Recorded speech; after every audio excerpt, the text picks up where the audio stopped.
The flag or an emblem ay isang sagisag ng isang bansa katulad ng bansang Pilipinas.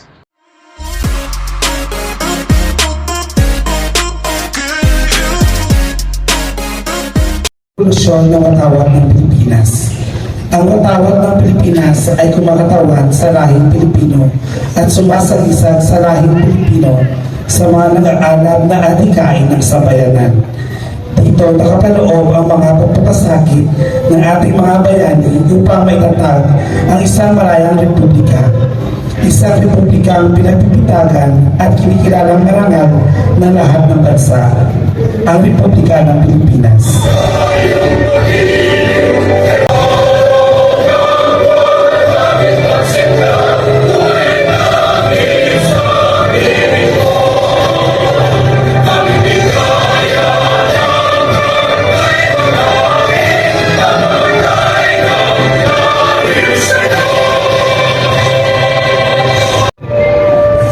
Ang naunang ayos ng watawat ng Katipunan. Ito ay may 3 K na nakaayos ng patatsulo.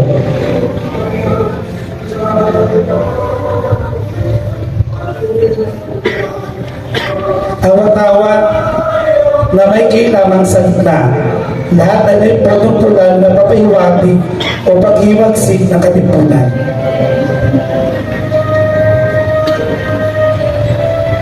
Ang opisyal na watawat ng pamahalaang de facto. Ang ginawa makaraang magsaling ang mga konseho ng Iwang at Magdalo.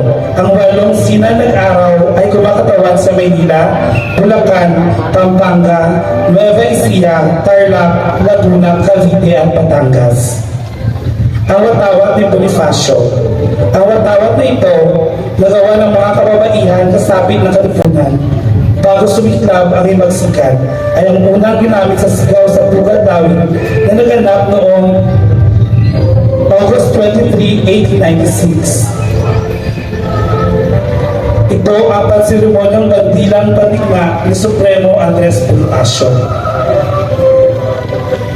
Ang unang opisyal na revisyon. Ang watawat ay binago at ipinahayag din na opisyal na watawat ng pamahalaang Pilipinas at tukbo nito sa Asambleya sa Naig, Cavite noong March 17, 1987. Ang watawat ni Llanera.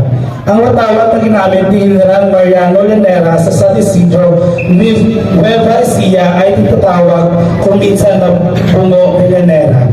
Ayon sa mga kwento, ginawa ni Llanera ang disenyo nito sa seremonya sa pagtanggap sa mga bagong kasapi ng Katipunan na gumagamit ng itim na sombrero, puting tatsulok at mga titik na Z, L, I, at D.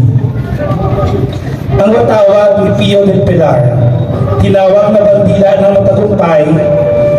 Ang watawat ni General Pio del Pilar ay matlong sinag sa pagpasikat ng araw na sumasagisag sa unang 8 lalawigan na isinailalim sa batas militar ng mga Kastilang Malinako.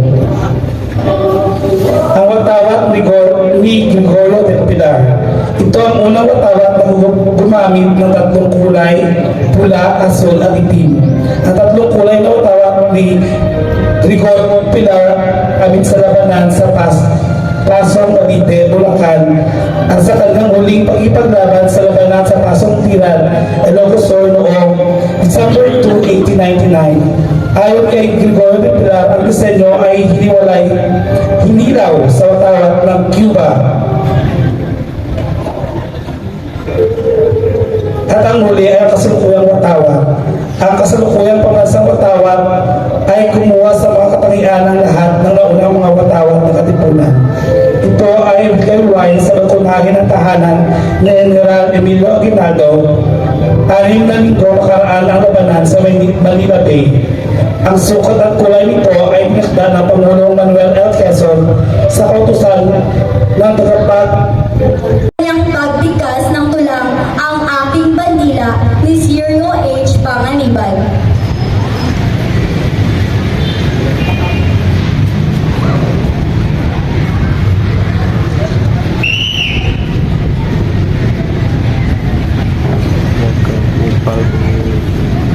Ang aking bandila Bandila ni Sirio H. Panganiban. Palibhasa'y mutyang anak ng liwanag, ang ina kong lupa'y tampulan ng dagat. Sa dulong silangay pulo ng pangarap, ang naglalong tala, lalo pang maningning pagsilay ng lupa. Ngayong siya'y muling iladlad sa tagdan at maging malaya, sa dagat pag-ibig ang kanyang tanggulang hindi masisira. Sa bayan at nayon, sa bundok at parang, sa hipapawirin at sa karagatan, ang aking bandila ay iwagayway. Sa tuwing umagay, hahagkan ng araw. At sa aking kuta, siya ay hindi na muling maaagaw. Pagyan member, Honorable Greco, at Honorable Lai Dumamay para po sa pagsulong sa ating pambansang utawan. Habang pinapatugtog po ang background music.